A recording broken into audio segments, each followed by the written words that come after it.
اور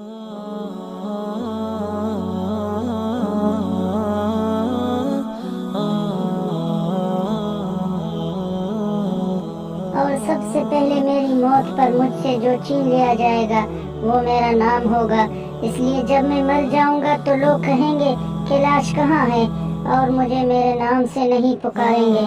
اور جب نماز جنازہ پڑھانا ہو تو کہیں گے جنازہ لے آؤ، میرا نام نہیں لیں گے۔ اور جب میرے دفنانے کا وقت آ جائے تو کہیں گے میت کو قریب کرو، میرا نام بھی یاد نہیں کریں گے۔ اس وقت مجھے میرا نسب اور نہ قبیلہ میرے کام آئے گا، اور نہ ہی میرا منصب اور شہرت۔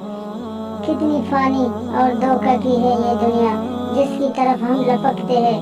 بس اے زندہ انسان، خوب جان لے کہ تجھ پر غم و افسوس تین طرح کا ہوتا ہے۔ پہلا یہ ہے کہ جو لوگ تجھے سرسری طور پر جانتے ہیں وہ مسکین کہہ کر غم کا اظہار کریں گے۔ دوسرا یہ ہے کہ تیرے دوست چند گھنٹے یا چند روز تیرا غم کریں گے اور پھر اپنی اپنی باتوں اور ہنسی مذاق میں مشغول ہو جائیں گے۔ تیسرا یہ ہے کہ زیادہ سے زیادہ گہرا غم گھر میں ہوگا، وہ تیرے اہل و عیال کا ہوگا، جو کہ ہفتہ، 2 ہفتے یا 2 مہینے اور زیادہ سے زیادہ 1 سال تک ہوگا، اور اس کے بعد وہ تجھے یادوں کے پنوں میں رکھ دیں گے۔